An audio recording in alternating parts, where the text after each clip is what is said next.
إن الحمد لله نحمده ونستعينه ونستغفره ونعوذ بالله من شرور أنفسنا وسيئات أعمالنا من يهده الله فلا مضل له ومن يضلل فلا هادي له وأشهد أن لا إله إلا الله وحده لا شريك له وأشهد أن محمدا عبده ورسوله صلى الله عليه وسلم.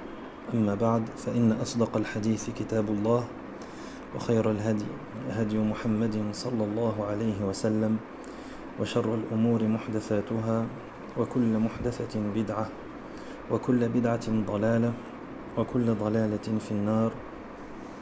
أما بعد فيقول الإمام ابن القيم رحمه الله تعالى: فصل: ومن عقوباتها أنها تعمي القلب فإن لم تعمه أضعفت بصيرته ولا بد.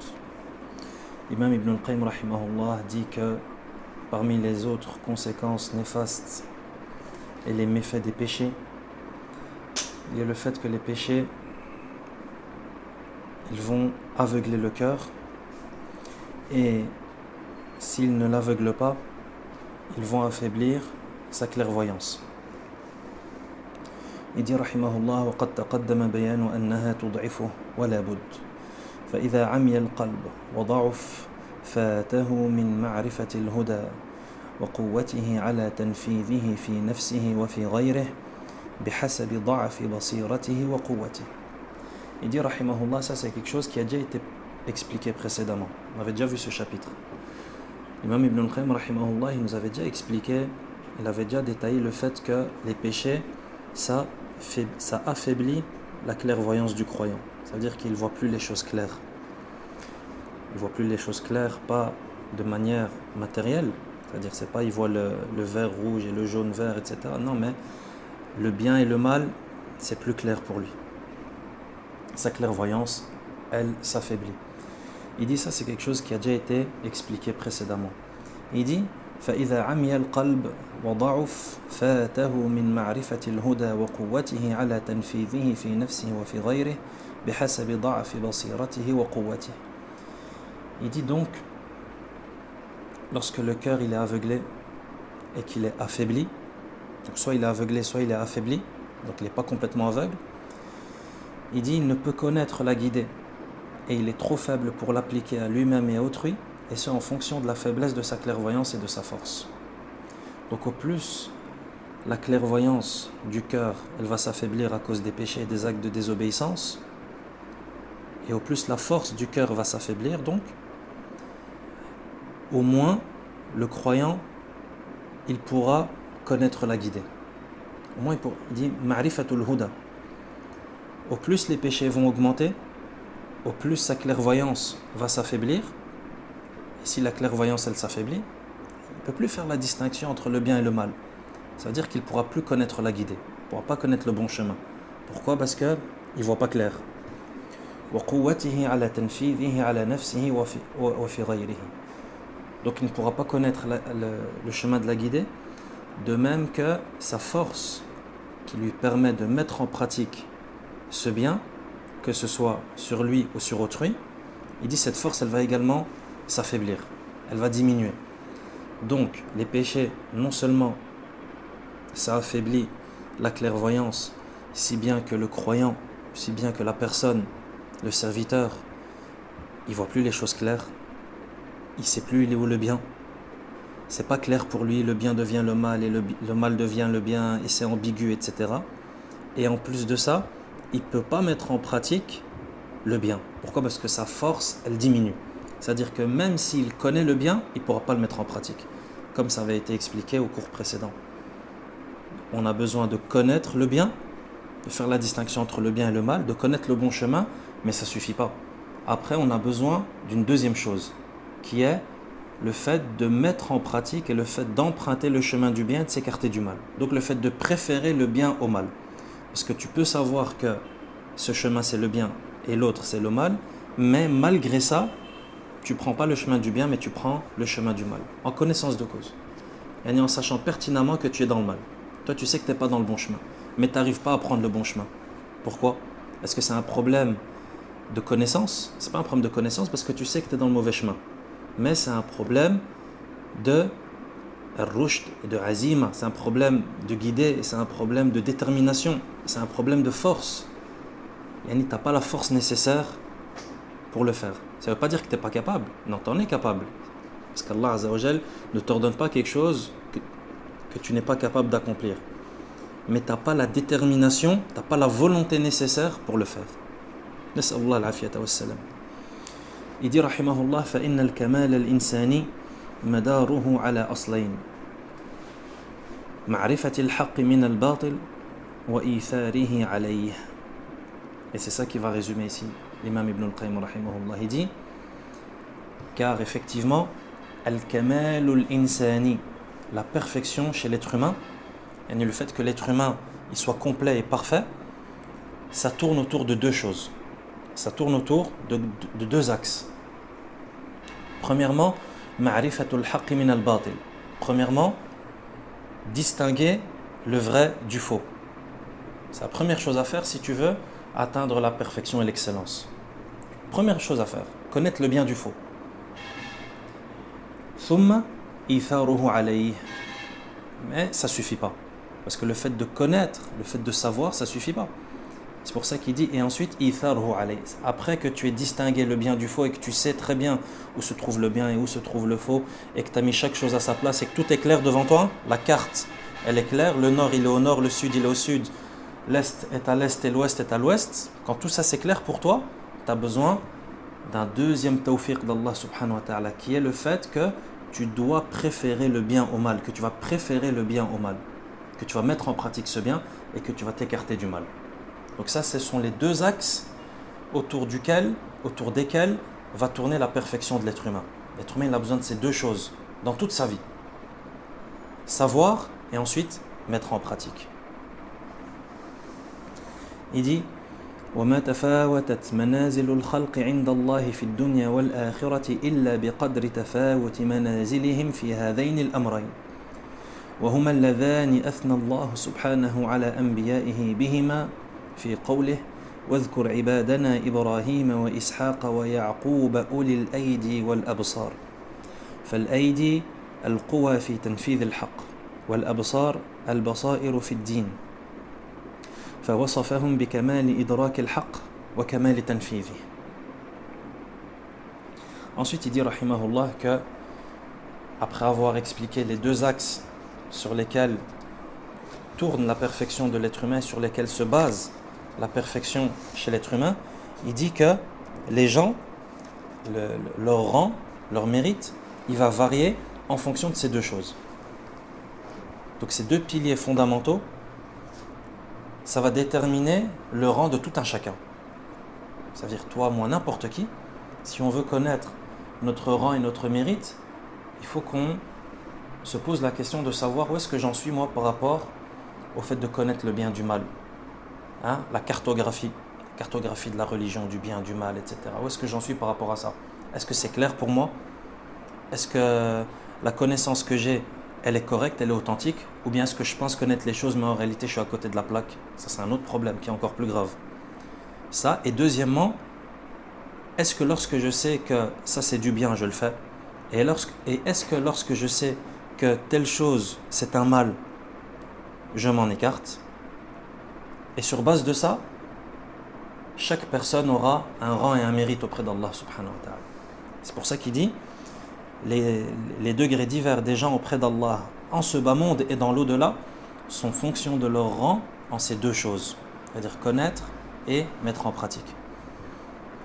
Donc Allah subhanahu wa ta'ala a fait l'éloge chez ses prophètes lorsqu'il dit dans les versets 45 et 46 de sourate Sad, il dit subhanahu واذكر عبادنا إبراهيم وإسحاق ويعقوب أولي الأيدي والأبصار. Traduction des sens, et rappelle-toi Ibrahim, Ishaq et Yaqub, nos serviteurs doués d'ardeur et de clairvoyance. Ces deux piliers dont vient de nous parler l'imam Ibn al-Qayyim rahimahullah, Allah il en parle ici dans le verset 45 de sourate Sad, lorsqu'il dit et rappelle-toi Ibrahim, Ishaq et Yaqub, qui sont des prophètes et des messagers, il dit subhanallah dans la traduction des sens, nos serviteurs doués de quoi? Al-Aidi wal-Absar, d'ardeur et de clairvoyance. L'imam Ibn al-Qayyim rahimahullah, il explique le verset, il dit Al-Aidi dans le verset, Al-Aidi, c'est pas confondre, ne pas le confondre avec le pluriel de Yad, parce que ça se ressemble. Mais Al-Aidi, ce sont, il dit Fal-Aidi al-Quwa, ce sont les forces, la puissance. Il dit Al-Aidi, qui a été traduit par l'ardeur, dans la traduction des sens du verset, il dit Al-Aidi, ça désigne ceux qui sont forts dans la réalisation de la vérité. Ceux qui sont forts et qui sont déterminés dans le fait de réaliser, de mettre en pratique le haqq. Et ensuite, Al-Aidi wa Al-Absar, la clairvoyance. Il dit la clairvoyance, ça désigne ceux qui sont clairvoyants en leur religion, dans leur religion. Ainsi, il les a décrits par la perfection de la perception de la vérité et la perfection de sa réalisation. Donc non seulement les prophètes et messagers sont parfaits au niveau de la clairvoyance, le fait de voir les choses de manière distincte, de manière clairvoyante, et en plus de ça, dans sa réalisation. Ensuite, il dit il dit, et les gens, donc après avoir dit que les gens diffèrent, le mérite et le rang, les rangs des gens vont différer en fonction de la présence ou l'absence de ces deux choses. Il dit, les gens, ils se divisent en 4 catégories, suivant ces 2 critères. Ils se divisent en 4 catégories. Il dit, فَهَؤُلَا أَشْرَفُ أَقْسَامِ الْخَلْقِ وَأَكْرَمُهُمْ عَلَى اللَّهِ. Il dit, la première catégorie, c'est la catégorie qui vient d'être citée dans le verset. Ça veut dire les gens qui ont les deux. Comme c'est le cas des prophètes et des messagers, par exemple, alayhimus salatu wassalam. Il dit ceux qui ont la clairvoyance et l'ardeur, la détermination, la force, la puissance. Il dit ceux-là, c'est la catégorie la plus noble auprès d'Allah subhanahu wa ta'ala. C'est la meilleure. Pourquoi? Parce qu'ils ont les deux. Non seulement ils sont clairvoyants, mais en plus de ça, ils réalisent et ils mettent en pratique cette clairvoyance. Il dit ça, c'est les meilleurs des gens.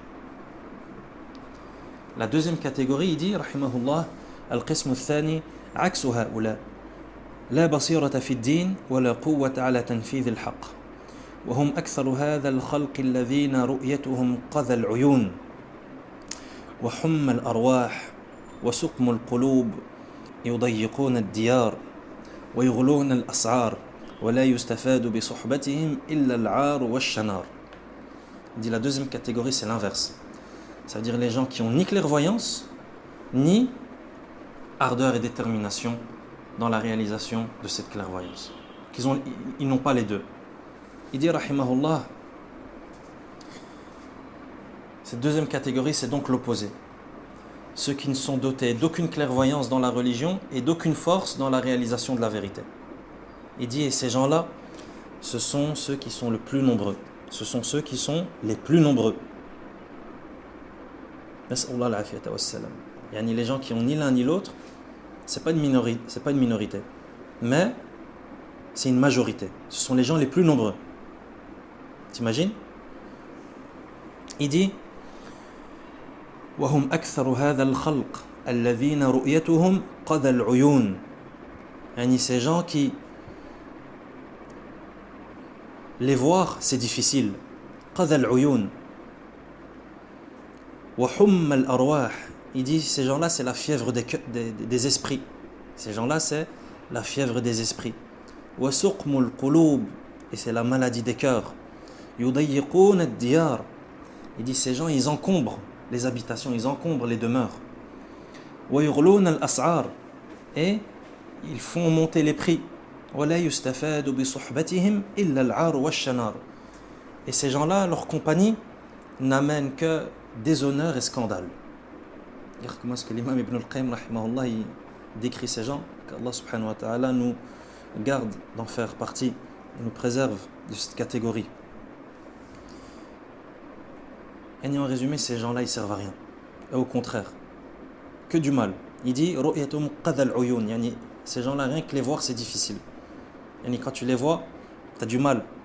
C'est comme ils disent en français, cette personne, je ne peux pas la voir en peinture. كذلك هؤلاء. Ils servent à rien dans la vie. qadha al-uyun, tu les vois, c'est difficile de les voir. Humma al-arwah, la fièvre des esprits, yani rend ton esprit malade. Wa suqmu al-qulub, yani c'est la maladie des cœurs. Wa yudayiquna ad-diyar, ils sont encombrants, ils sont en trop. Ils servent à rien. Il est là, il apporte pas quelque chose de positif, que ce soit dans la religion ou dans les affaires mondaines. Qu'Allah subhanahu wa ta'ala ne compte pas parmi ces gens. Il faut monter les prix. Pourquoi est-ce qu'il faut monter les prix? Ça, c'est quelque chose qu'on a vu précédemment. Comment est-ce qu'ils peuvent faire monter les prix? Qui se souvient? Au tout début, dans l'introduction. On a vu que tout le mal qui touche la terre, tout le mal qui nous arrive, c'est à cause d'une partie de ce qu'on a commis, comme on a dit dans le verset. Non. Et on avait vu que le fait que les prix montent, c'est causé par la désobéissance à Allah subhanahu wa ta'ala. La montée des prix, c'est causé par la désobéissance à Allah subhanahu wa ta'ala. Donc bien entendu, ces gens, ce type de gens, qu'Allah nous en préserve, c'est typiquement les gens qui vont désobéir à Allah. Pourquoi? Parce qu'ils n'ont ni clairvoyance, ni force de réalisation. Donc c'est les gens qui typiquement ils vont désobéir à Allah. Qui dit désobéissance à Allah dit monter des prix. C'est pour ça qu'il parle de ça. Yurlun al-as'ar. À cause de les prix montent. Vous vous souvenez aussi, au tout début, lorsque l'imam Ibn al-Qayyim rahimahullah, il mentionnait tout plein de textes en rapport avec le fait d'ordonner le bien et d'interdire le mal, et qu'il disait que c'était la source de tout bien, et qu'en réalité les gens qui ordonnent le bien et qui interdisent le mal, ce sont quelque part les gens qui garantissent la sérénité et la paix et l'ordre sur terre, et que l'inverse, ça va causer l'opposé, c'est-à-dire le désordre, le chaos, etc. Il dit وَلَا يُسْتَفَادُ بِصُحْبَتِهِمْ إِلَّا الْعَارُ وَالشَّنَارُ. Il dit ces gens-là, tu profites en rien d'eux, si ce n'est t'attirer le déshonneur et des problèmes, des scandales, etc. نسأل الله العافية والسلام. القسم الثالث من له بصيرة بالحق ومعرفة به لكنه ضعيف لا قوة له على تنفيذه ولا الدعوة إليه وهذا حال المؤمن الضعيف والمؤمن القوي خير وأحب إلى الله منه. Troisième catégorie, donc la première catégorie, ceux qui ont les deux, sur la voie des prophètes et des messagers. Deuxième catégorie, ceux qui ont ni l'un ni l'autre. Troisième catégorie, ceux من له بصيرة بالحق ومعرفة به لكنه ضعيف لا قوة له على تنفيذه ولا الدعوة إليه. La troisième catégorie, c'est celle de ceux qui sont dotés de clairvoyance et de connaissance de la vérité, mais qui sont faibles et qui n'ont pas la force de réaliser cela et d'y appeler. Donc il a la clairvoyance, il sait il est où le bien, il sait il est où le mal, mais il ne peut pas le mettre en pratique, il ne peut pas le réaliser. Pourquoi? Parce qu'il n'a pas la force nécessaire. Les péchés, ça fait diminuer la force de réalisation et la force d'exécution. Il dit, et ça c'est la condition du croyant qui est faible. Le croyant qui est faible. Et le croyant qui est fort, il est meilleur et plus aimé d'Allah. Donc ça c'est le croyant qui est faible. Quelqu'un qui sait que il y a quelque chose qu'il ne fait pas alors qu'il doit le faire et c'est un bien. Et il y a quelque chose qu'il commet alors que c'est un mal. Le croyant qui est faible. Ensuite, القسم الرابع من له قوة وهمة وعزيمة لكنه ضعيف البصيرة في الدين لا يكاد يميز بين أولياء الرحمن وأولياء الشيطان بل يحسب كل سوداء تمرة وكل بيضاء شحمة يحسب الورم شحما والدواء النافع سما.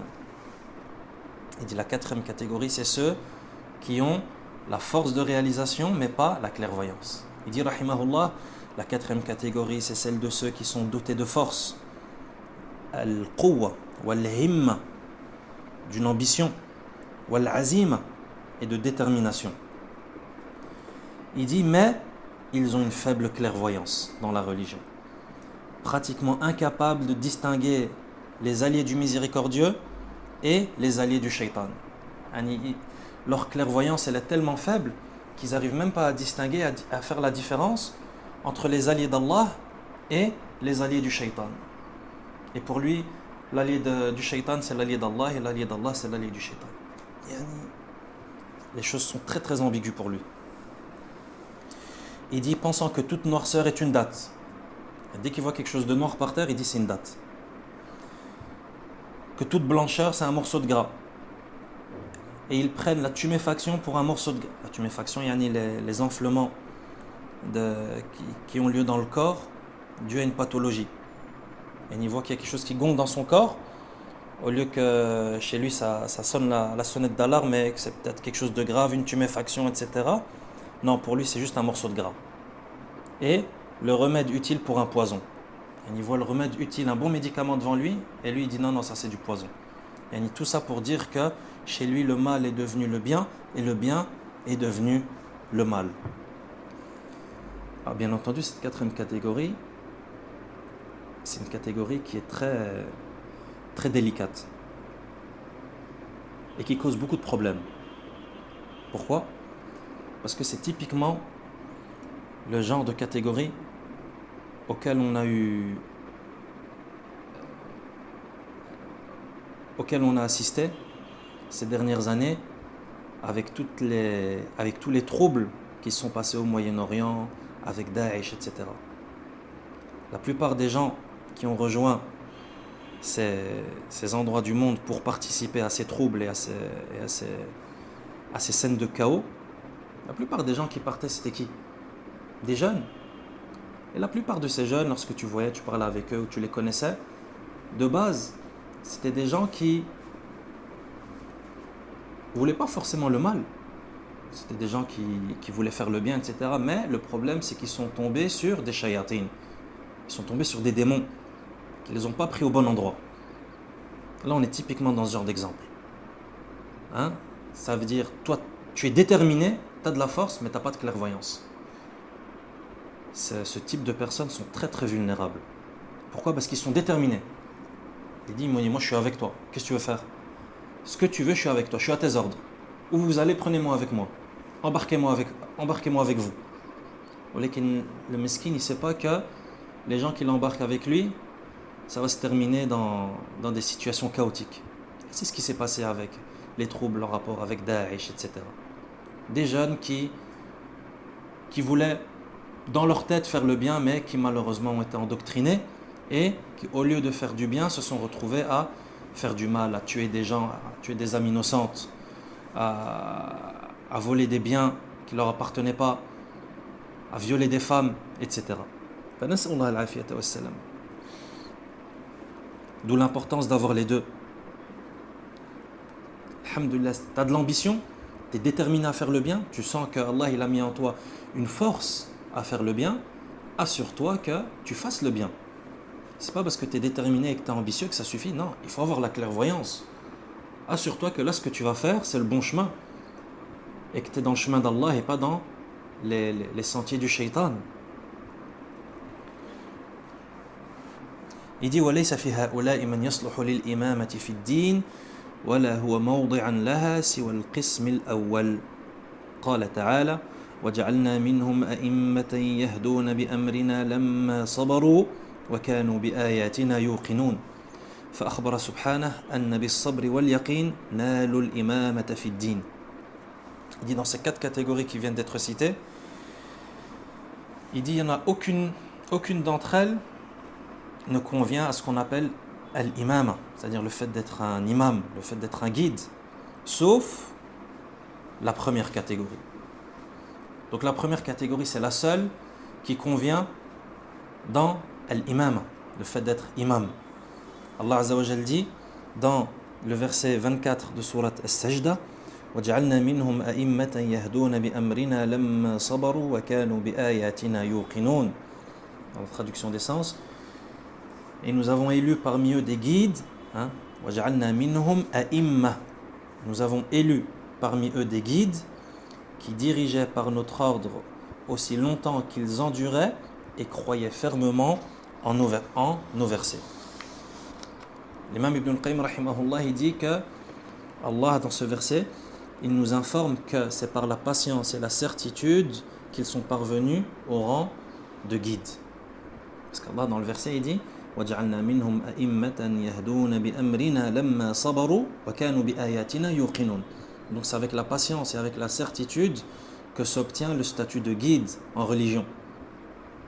L'imam Ibn al-Qayyim rahimahullah, il nous dit que ces gens ne méritent pas le statut de guide, sauf la première catégorie, bien entendu, qui eux sont les guides. Pourquoi? Parce qu'ils ont la clairvoyance et la réalisation du bien. Il dit rahimahullah وَهَؤُلَاءِ هُمُ الَّذِينَ اسْتَثْنَاهُمُ اللَّهُ سُبْحَانَهُ مِنْ جُمْلَةِ الْخَاسِرِينَ وَأَقْسَمَ بِالْعَصْرِ الذي هو زمن سعي الخاسرين والرابحين على أن من عداهم فهو من الخاسرين فقال تعالى والعصر إن الإنسان لفي خسر إلا الذين آمنوا وعملوا الصالحات وتواصوا بالحق وتواصوا بالصبر فلم يكتف منهم بمعرفة الحق والصبر عليه حتى يوصي بعضهم بعضا به ويرشده إليه ويحضه عليه. Ensuite, il dit, rahimahullah, que Allah a fait exception d'eux. Donc, cette première catégorie, ceux qui ont la clairvoyance et la force. Allah a fait d'eux également les exceptions là, dans Surat Al-Asr. Lorsqu'Allah parle de qui sont les perdants et qui sont les gagnants. Il dit, Allah a fait exception d'eux parmi les perdants. Donc, ça veut dire qu'ils ne font pas partie des perdants. Et il a juré par le temps, dans Surat Al-Asr, le temps qui est le temps pendant lequel les perdants et les gagnants œuvrent.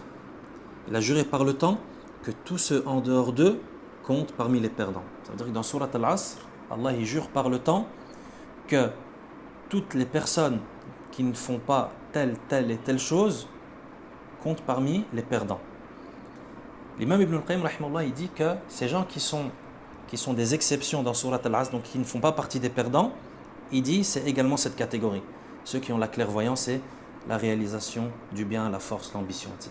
Allah Azza wa Jalla dit dans Surat Al-Asr, dans la traduction des sens, par le temps, donc Allah jure par le temps, l'homme court à sa perte, ou bien l'homme est en perdition, ou l'homme est dans la perdition littéralement. Sauf ceux qui croient et qui accomplissent de bonnes œuvres, se recommandent la vérité et se recommandent la patience. Donc, il n'est pas suffisant de connaître la vérité et de patienter sur celle-ci, mais ils doivent se la recommander et guider vers celle-ci et y inciter. Donc pour être préservé de la perdition, comme on le retrouve dans Surat Al-Asr, il ne suffit pas de connaître la vérité. Connaître la vérité qu'on retrouve dans Illa alladhina amanu, sauf ceux qui croient, c'est-à-dire ceux qui ont le savoir, qui connaissent la vérité. Il ne suffit pas de connaître la vérité. De même qu'il ne suffit pas de patienter, mais ils doivent se la recommander et guider vers celle-ci. Donc pour être préservé de la perdition, Surat Al-Asr nous enseigne que tu dois faire 4 choses si tu veux être préservé de la perdition. Premièrement, illa alladhina amanu, tu dois avoir la foi. Et qui dit avoir la foi dit avoir la science, avoir la clairvoyance. Car tu ne peux pas croire en quelque chose de faux. Tu dois croire lorsque tu crois quelque chose, ça doit être basé sur un savoir authentique qui relève de la révélation. Donc, la foi et le savoir religieux. Deuxièmement, wa amilus salihat. C'est-à-dire que tu dois mettre en pratique cette science et ce savoir que tu as. Tu dois mettre en pratique la théorie. Est-ce que ça suffit? Non, ça ne suffit pas. Wa tawasaw bil haqq. Donc après avoir su et après avoir mis en pratique, ça ne suffit pas pour être préservé de la perdition. Mais tu dois ajouter à cela, se recommander la vérité. Ça veut dire que ce bien que tu as appris, ce savoir religieux que tu as appris et que tu as mis en pratique, tu dois le partager autour de toi. Tu dois le partager, tu dois le transmettre. Est-ce que ça suffit? Ça ne suffit pas. Tu dois ajouter à cela un 4e point fondamental qui est la patience. Et qui se recommande la patience. Pourquoi? Parce que lorsque cette science que tu as mise en pratique, tu l'as propagée et tu la transmets autour de toi et tu y appelles, tu prêches, qu'est-ce qui va se passer? Tu vas connaître des persécutions et il va t'arriver des choses désagréables. et on va parler sur toi. Et on va te faire du mal, que ce soit au niveau de ton honneur, au niveau financier, au niveau peut-être même physique. Ça veut dire que tu vas être éprouvé. Donc, il est fondamental et il est nécessaire d'ajouter à ça la patience, afin que tu patientes et que tu endures tout cela comme ont enduré avant toi les prophètes alayhimus salatu wassalam.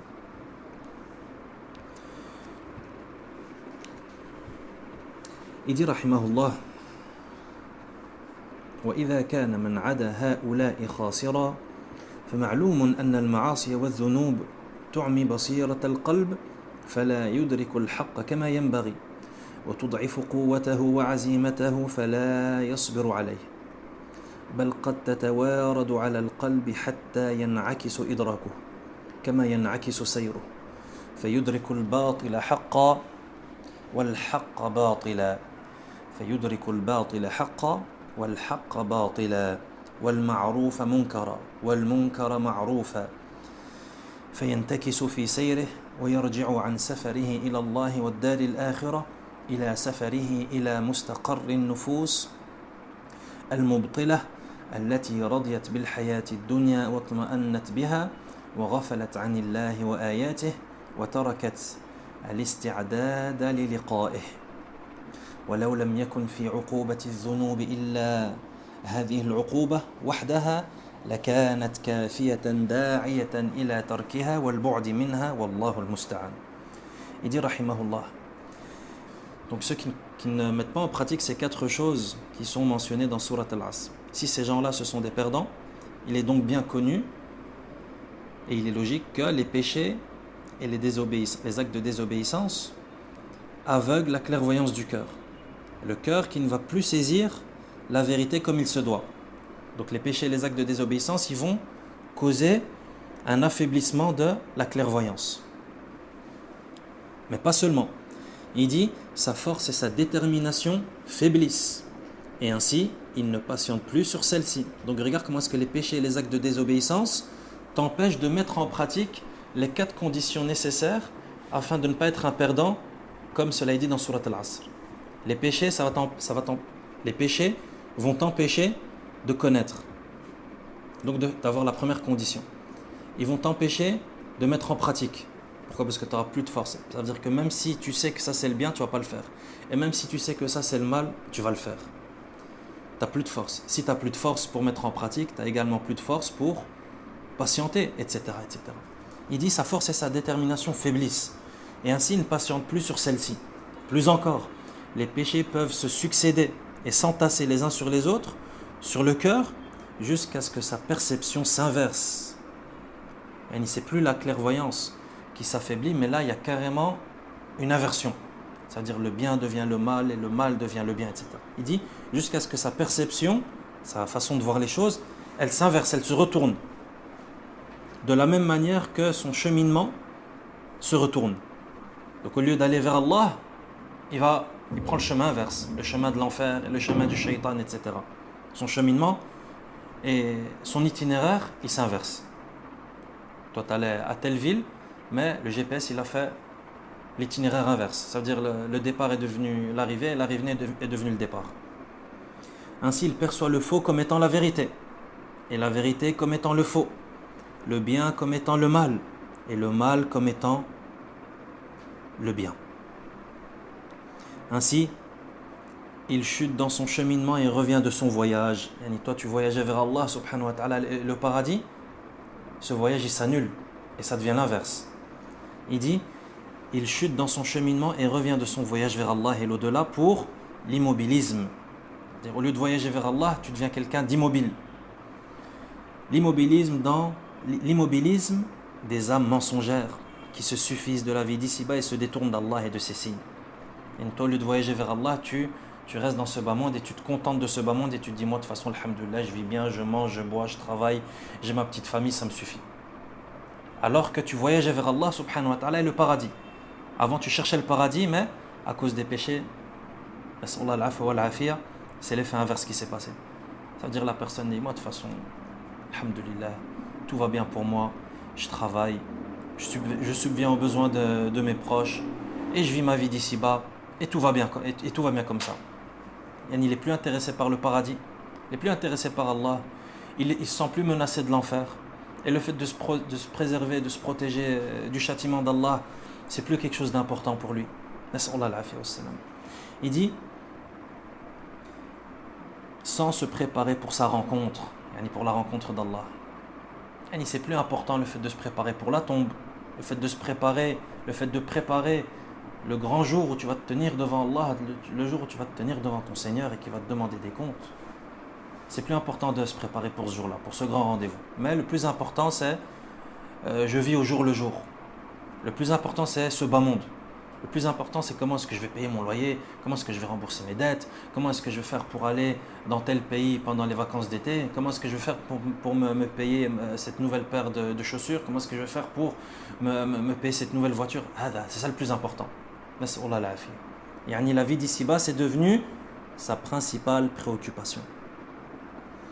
Il dit, sans se préparer pour sa rencontre avec Allah. Il dit, si les péchés n'entraînaient pour châtiment que cela, il dit, cela aurait suffi pour les délaisser et s'en éloigner, qu'Allah nous vienne en aide. Et s'il y avait dans les péchés que ce méfait et que cet effet néfaste, il te dit, rahimahullah, que ça aurait suffi pour ne pas commettre de péché. Et le fait que les péchés, ça va te détourner du cheminement vers Allah. Et que ça va te stabiliser, et que ça va te menotter les mains et te ligoter les pieds dans cette vie d'ici-bas. Et que tu vas t'intéresser qu'à ce bas monde. Qu'Allah nous en préserve.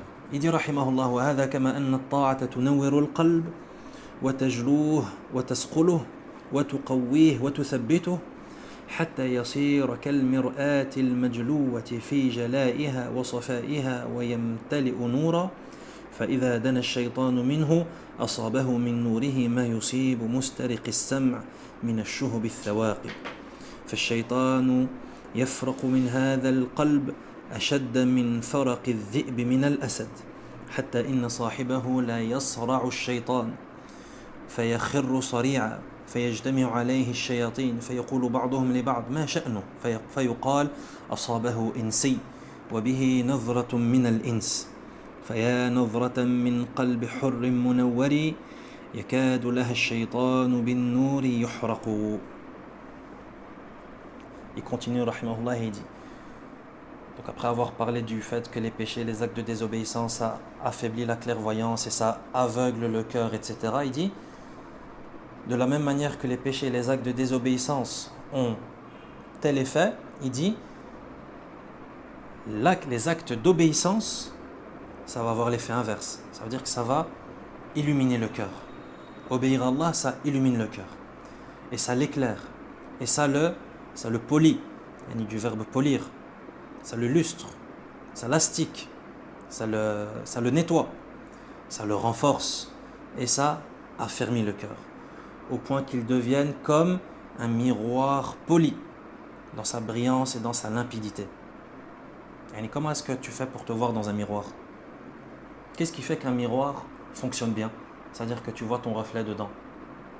C'est que il est bien poli. C'est d'ailleurs comme ça qu'on fabriquait avant les miroirs. Tu prenais une surface, une matière, qu'il polissait, elle devenait tellement polie que tu vois ton reflet dedans. La preuve, c'est que tu vois ton reflet dans l'eau. Tu vois ton reflet dans l'eau lorsque l'eau, elle est stagne. Parce qu'il n'y a pas de perturbation. Tu vois parfaitement ton reflet dans l'eau, n'est-ce pas ? Pourquoi ? Parce que lorsque l'eau, elle ne bouge pas et qu'il n'y a pas de courant, etc., qu'est-ce qui se passe ? Elle est parfaitement lisse. N'est-ce pas ? C'est ce qui se passe aussi avec le miroir. Il est bien poli. Il dit, l'obéissance à Allah, elle fait la même chose avec le cœur. Il polit le cœur jusqu'à ce qu'il brille. Et tu peux te voir dedans comme tu te vois dans ta glace. Il dit, et se remplisse de lumière, jusqu'à ce que le cœur il se remplisse de lumière. Il dit, lorsque le shaitan s'en approche, lorsque le shaitan il s'approche de ce cœur pour l'égarer, il dit, il est atteint par sa lumière. De la même manière que le démon qui cherche à écouter au ciel est frappé par un météore transperçant. Les démons qui volent les informations dans le ciel, par quoi ils se font chasser ? Par des météores qui transpercent et viennent chasser ces démons. Il dit, le shaitan, lorsqu'il s'approche du croyant, du serviteur, la personne qui est soumise à Allah subhanahu wa ta'ala et qui pratique l'obéissance à Allah, il lui arrive la même chose. Et il se fait transpercer par un météorite. Par une météorite. Il dit, le shaitan est plus effrayé par ce cœur que le loup ne craint le lion. Et le shaitan, il a peur de ce cœur. Le cœur qui obéit à Allah subhanahu wa ta'ala. De la même manière que le loup, lorsque les lions ils arrivent, qu'est-ce qu'ils font les loups? Ils prennent la fuite. Et bien entendu, on a des exemples de cela. Le fait que le shaitan, il s'enfuit de ce genre de cœur. Qui se souvient d'un exemple? Tfadal. Omar radiallahu anhu. Qui?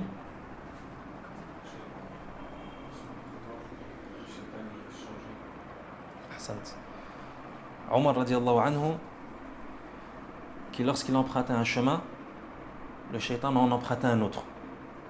C'est ça qui nous explique ici l'imam Ibn al-Qayyim rahimahullah. Lorsque les cœurs brillent et sont soumis à Allah subhanahu wa ta'ala, le shaitan ne peut pas s'en approcher. Et quand il s'en approche, il se fait lapider. Et celui qui le possède terrasse le shaitan qui tombe bien vite. Puis, donc le shaitan lorsqu'il s'en approche, il se fait terrasser et il tombe. Et puis les démons se rassemblent autour de lui et lui disent: que lui est-il arrivé? Et on leur répond: il a été frappé par un être humain. Car c'est l'inverse. C'est plus le djinn et le démon qui frappent l'être humain, mais c'est l'être humain qui frappe le démon et le shaitan. Il dit: il a été frappé par un être humain. Il a été atteint par le regard d'un homme. Mais pas n'importe quel homme. Un homme qui obéit à Allah. Un homme qui est pieux et qui est vertueux. Ensuite, il mentionne un vers de poésie. فَيَا نَظْرَةً مِّن قَلْبِ حُرٍّ مُنَوَّرِ يَكَادُ لَهَا الشَّيْطَانُ بِالنُّورِ يُحْرَقُ. Un regard émanant d'un cœur qui est libre et illuminé, qui brûle pratiquement le shaitan de par sa lumière. نسأل الله أن يجعلنا منهم. ثم يقول رحمه الله: أفيستوي هذا القلب وقلب مظلمة أرجاؤه مختلفة أهواؤه قد اتخذه الشيطان وطنه وأعده مسكنه إذا تصبح بطلعته حياه وقال: فديت من لا يفلح في دنياه ولا في أخراه. Il dit rahimahullah, est-ce que ce cœur qui est poli, qui est blanc, qui est illuminé, est-ce que ce cœur, il est semblable au cœur dont les recoins sont des ténèbres, dont les passions sont diverses, le cœur que le shaitan a pris comme lieu et demeure, le cœur qui est devenu la demeure du shaitan. Au lieu que le cœur provoque la fuite du shaitan, c'est l'inverse. Le cœur, ça devient le logement et la demeure du shaitan. Et qui au matin le salue et lui dit, le shaitan, c'est comme si ce cœur qui sombre dans les ténèbres, c'est comme si le shaitan le matin il le salue et lui dit: je me sacrifie pour un compagnon qui ne réussira ni dans cette vie ni dans celle de l'au-delà. Et le shaitan, il aime bien ces gens, les gens au cœur sombre, les gens qui vivent dans la désobéissance à Allah, et pour ces gens il fait tout. C'est pour ça qu'il dit: je me sacrifie pour lui. Et pour cette personne, je donne tout. Pourquoi? Parce qu'il va réussir ni dans la vie d'ici-bas, ni dans l'au-delà.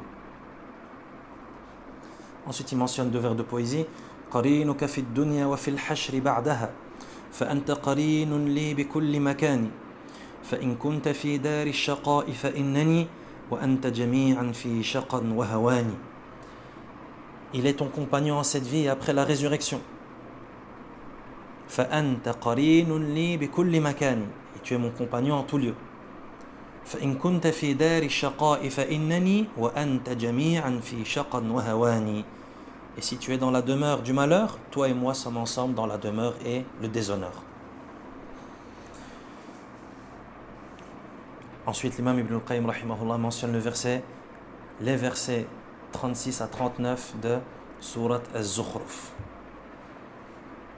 Des versets qui, en réalité, sont effrayants et qui nous poussent à nous remettre en question, dans lesquels le Très-Haut dit: وَمَنْ يَعْشُ عَنْ ذِكْرِ الرَّحْمَنِ نُقَيِّضْ لَهُ شَيْطَانًا فَهُوَ لَهُ قَرِينٌ وَإِنَّهُمْ لَيَصُدُّونَهُمْ عَنِ السَّبِيلِ وَيَحْسَبُونَ أَنَّهُمْ مُهْتَدُونَ حتى إذا جاءنا قال يا ليت بيني وبينك بعد المشرقين فبئس القرين ولن ينفعكم اليوم إذ ظلمتم أنكم في العذاب مشتركون. L'imam Ibn al-Qayyim rahimahullah, il mentionne ces versets qui sont en lien avec ce qu'il vient de dire, c'est-à-dire que le shaitan devient le compagnon du désobéissant, et il va expliquer ces versets. Ces versets dans lesquels le Très-Haut dit dans la traduction des sens, dans les versets 36 à 39 de Surat Az-Zukhruf, des versets très importants, dans lesquels le Très-Haut dit: et quiconque reste aveugle au rappel du miséricordieux, nous lui assignons un démon qui devient son compagnon inséparable. Les démons obstruent le droit chemin et pensent être bien guidés.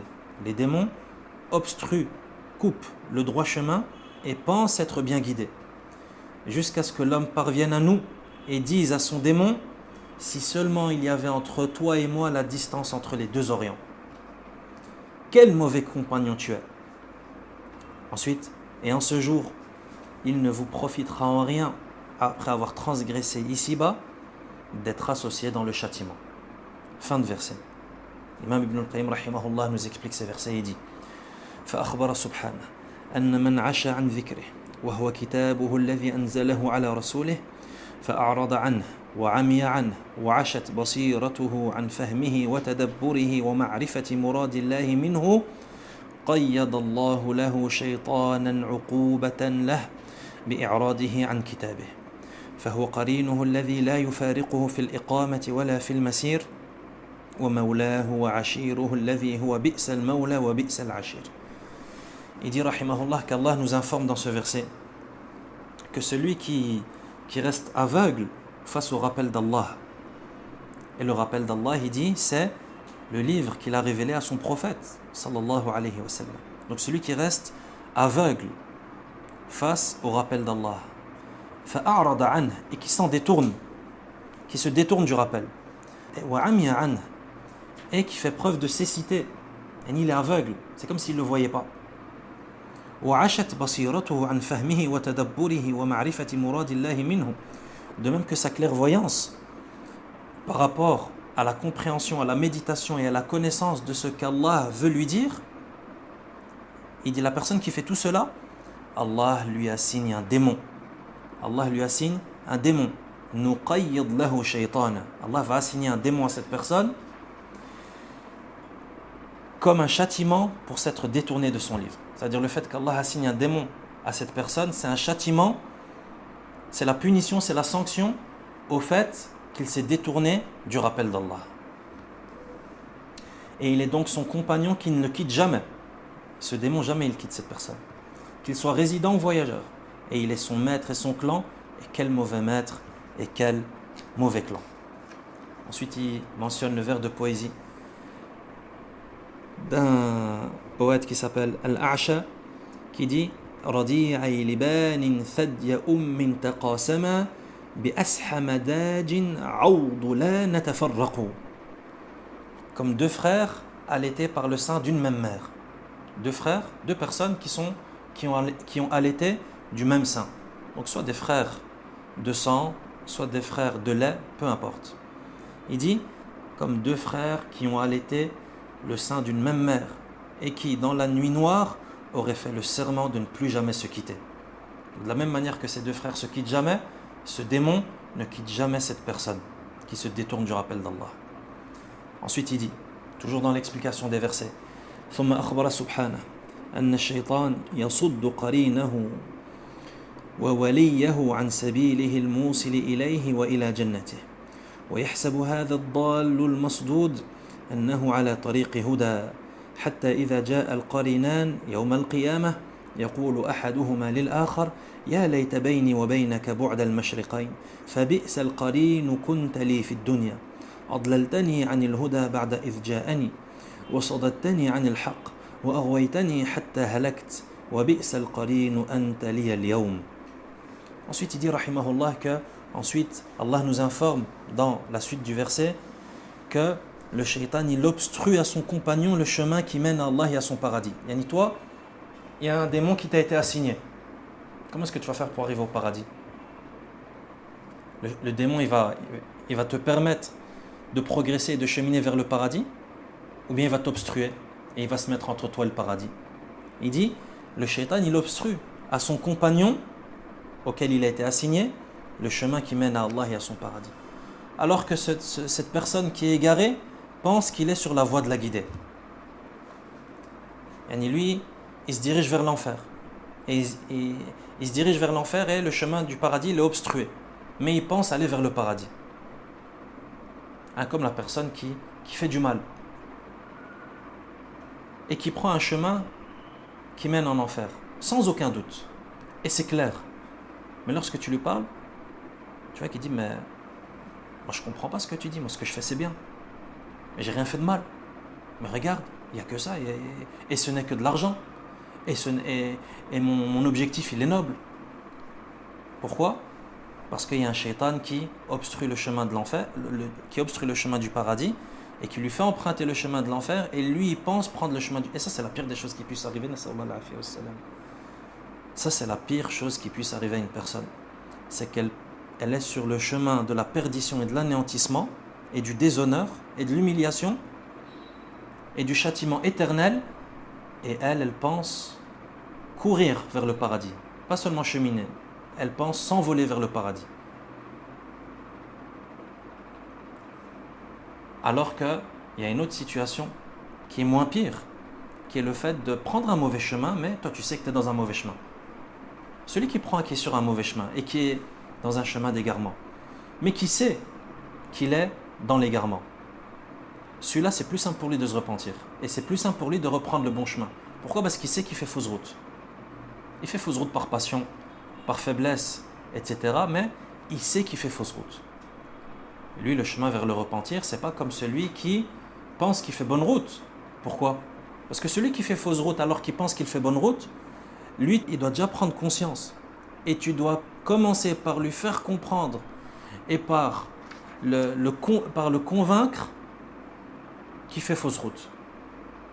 Et vas-y pour lui faire comprendre. Vas-y pour lui faire comprendre. C'est pour ça que les ulama, lorsqu'ils hiérarchisent les péchés et les actes de désobéissance, ils mettent la bid'a au-dessus des actes de désobéissance et au-dessus des péchés. La bid'a, qui est le fait d'innover dans la religion, c'est pire que les péchés et les actes de désobéissance. Pourquoi ? Parce que celui qui commet un péché, celui qui boit de l'alcool, celui qui vole, celui qui fornique, celui qui fait ce genre de péchés, qui sont des grands péchés, est-ce qu'il se sent bien au fond de lui ? Si c'est un croyant, il ne se sent pas bien au fond de lui. Et si son cœur il est vivant, il ne se sent pas bien au fond de lui. Et il se dit, il faut que je me repente, c'est pas bien ce que j'ai fait. Là, j'ai pas satisfait mon Seigneur, je suis dans le clan du mal. C'est des choses qu'on entend même. Et c'est des choses qu'on ressent. Pourquoi ? Parce que tu sais que tu as fait du mal. Par contre, celui qui fait une innovation, celui qui innove dans la religion, celui qui introduit dans la religion des choses qui n'en font pas partie, est-ce qu'il commet un péché ? Bien entendu, comme un péché qui est très grave. Comme a dit le prophète sallallahu alayhi wa sallam, Man ahdatha fi amrina ma laysa minhu fahuwa raddun. Celui qui introduit une innovation dans la religion qui n'en fait pas partie, fahuwa radd, ce sera rejeté. Et le fait d'introduire des choses innovées dans la religion, c'est très vilain d'un point de vue religieux. Pourquoi ? Parce que c'est comme si la religion n'était pas complète, elle n'était pas parfaite. Et toi, tu viens avec ton intelligence et avec ta compréhension, avec tes interprétations, tu dis, mais non, mais moi je vois qu'il faudrait faire les choses comme ça. En religion, ça n'existe pas les choses comme ça. La religion, alhamdoulilah, elle est complète. Allah, il a parfait, il a complété la religion. Toi, tu viens après Allah et après son prophète, sallallahu alayhi wa sallam, pour ajouter une brique. Il n'y a aucune brique à rajouter. L'édifice, il est terminé. Alhamdulillah. Il est terminé, il est parfait. Toi, il t'est juste demandé de pratiquer cela et de t'y soumettre. Et maintenant, toi, tu viens et tu dis, non, moi, je veux rajouter un étage. Pas d'étage à rajouter. Comment tu veux rajouter un étage à quelque chose qui est terminé ? Celui qui commet cela, par exemple, l'exemple typique qui est toujours donné, mais qui permet de visualiser la chose comme il faut. Quelqu'un qui se dit, moi, je vais prier Dhuhr, mais je ne vais pas le prier en 4 rakats. Moi, je vais le prier en 5 rakats. Aujourd'hui, moi, je suis déterminé. je sens que ma foi, mashallah, elle est gonflée. Et j'ai envie de faire des choses pour Allah subhanahu wa ta'ala. Et je vais prier le dhuhr en 5 rak'at. Je vais en rajouter, je vais en faire plus. Comment est-ce que tu vas faire comprendre à cette personne qu'il doit se repentir de ce qu'il a fait? Et après qu'il a prié 5 prières, tu lui dis, comment est-ce que tu vas faire pour que cette personne comprenne qu'elle doit se repentir de ce qu'elle a fait? Je dois me repentir. Et il va te dire, mais j'ai agressé personne, j'ai volé l'argent de personne, moi. J'ai fait de mal à personne. J'étais à la mosquée en train de prier. Et quand l'imam il a dit salam alaikum, moi je me suis levé pour faire une 5e unité de prière. Et tu viens, toi tu me parles comme si j'étais un brigand, comme si j'étais un criminel, comme si j'étais un violeur, comme si j'étais un braqueur. Va lui faire comprendre. Va lui faire comprendre qu'il doit pas seulement arrêter, il doit se repentir. Allah subhanahu wa ta'ala. Lui il pense qu'il est dans le bien, qu'il se rapproche d'Allah subhanahu wa ta'ala, qu'il est en train de prendre le chemin du paradis à grande vitesse, alors que c'est l'inverse. Il descend, il prend la descente vers l'enfer. Qu'Allah subhanahu wa ta'ala nous préserve de nous retrouver dans ce genre de situation. C'est-à-dire faire fausse route en pensant faire bonne route. En pensant faire bonne route.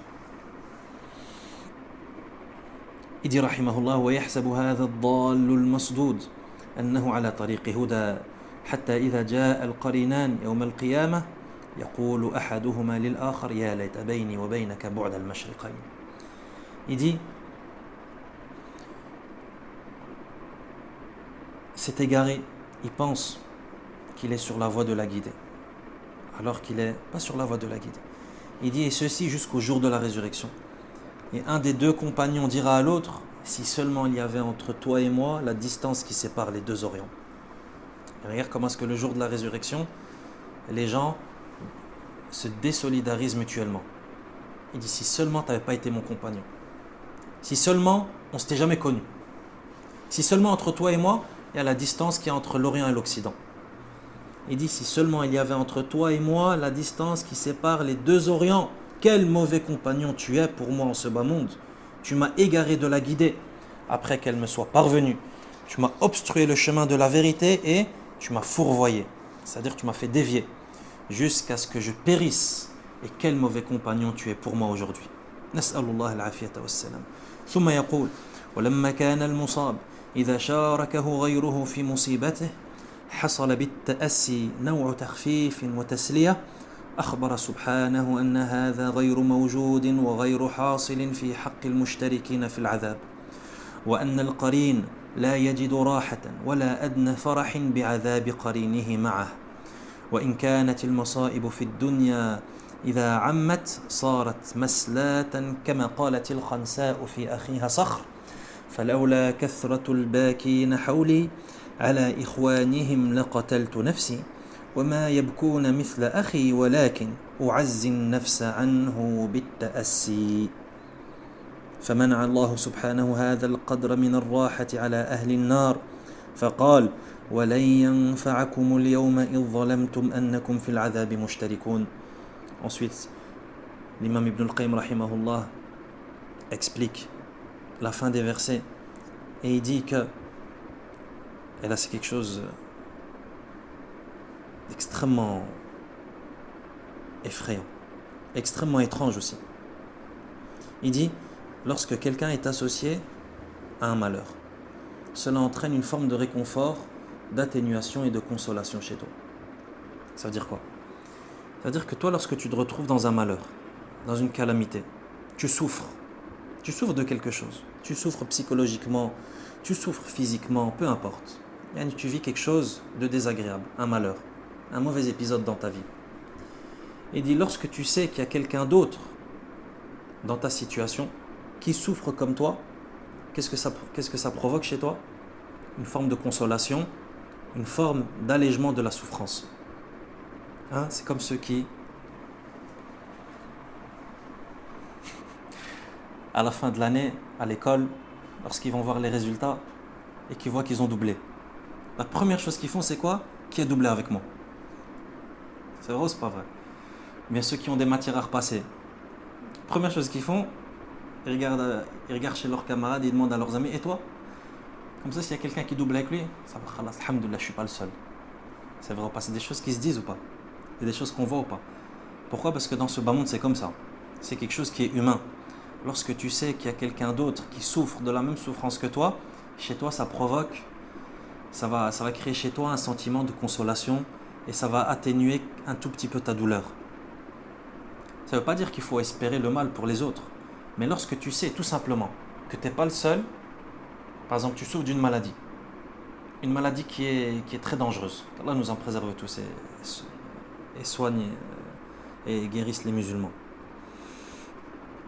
Une personne qui est atteinte d'une maladie grave et rare, lorsqu'elle sait que, lorsqu'elle fait par exemple une réunion avec toutes les personnes touchées de la même maladie dans le pays, ça lui fait du bien dans son cœur. Pourquoi? Parce qu'ils échangent entre eux. Et toi, comment tu fais pour vivre cette maladie, etc. Ils deviennent même des amis. Ils deviennent même des meilleurs amis. C'est ça qui nous explique l'imam ici. Il nous dit que dans ce bas monde, lorsque tu es touché par un malheur, le fait de savoir qu'autre que toi est touché par un même malheur, par exemple, ou autre, chez toi, ça va te réconforter. Ça va te consoler. Et ça, d'ailleurs, c'est des choses qui sont étudiées en psychologie. L'effet de consolation. L'effet de consolation lorsque tu sais que quelqu'un d'autre souffre comme toi. Des choses qui sont étudiées par les chercheurs en psychologie. Il dit, Allah Azza wa Jalla, il nous informe dans ce verset que cela ne se produit pas pour ceux qui sont associés dans le châtiment. On n'éprouve aucun repos et aucune joie à voir son compagnon châtié avec soi, même si en ce bas monde, lorsque les fléaux frappent tout le monde, il existe une forme de consolation. Et regarde l'enfer. qu'Allah nous préserve de l'enfer.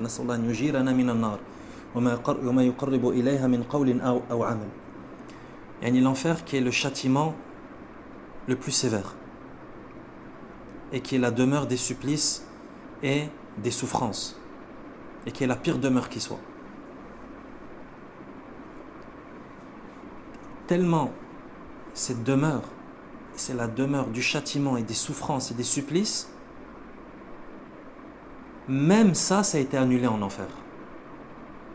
Parce que les gens souffrent en enfer. Et ça, c'est quelque chose qu'on sait, c'est quelque chose qui est clair. Et il y a tel type de châtiment, il y a des brûlures, il y a des boissons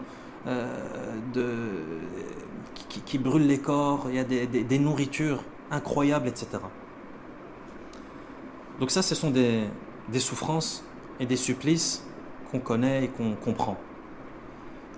Mais Allah Azza wa Jal, en enfer, il va même supprimer cette règle.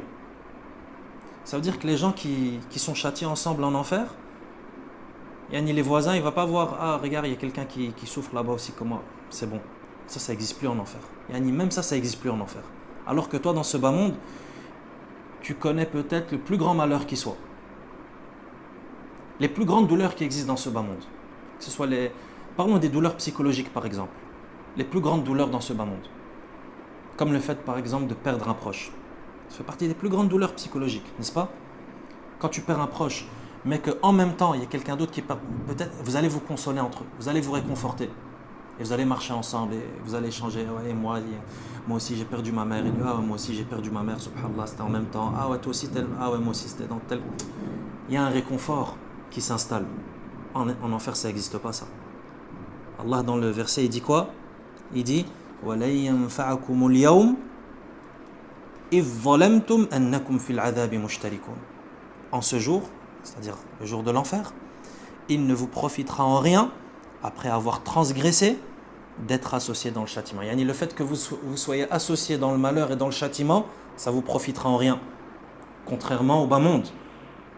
Lorsque vous étiez associé dans le châtiment, dans ce bas monde, ça vous procurait et ça vous profitait. En enfer, ça ne profite plus. Regarde l'enfer, même ça a été supprimé. Pour que le châtiment soit sévère et pour que le châtiment soit juste et équitable. Qu'Allah subhanahu wa ta'ala nous préserve de l'enfer. Il dit وَإِنْ كَانَتِ الْمَصَائِبُ فِي الدُّنْيَا إِذَا عَمَّتْ صَارَتْ مَسْلَاةً كَمَا قَالَتِ الْخَسْنَاءُ فِي أَخِيهَا. Il dit alors que dans ce bas monde, lorsque les malheurs ils touchent une grande partie, lorsqu'ils touchent tout le monde, tu retrouves ce sentiment de consolation. Par exemple, un pays qui est touché par un séisme, un tremblement de terre, qui frappe toute la population.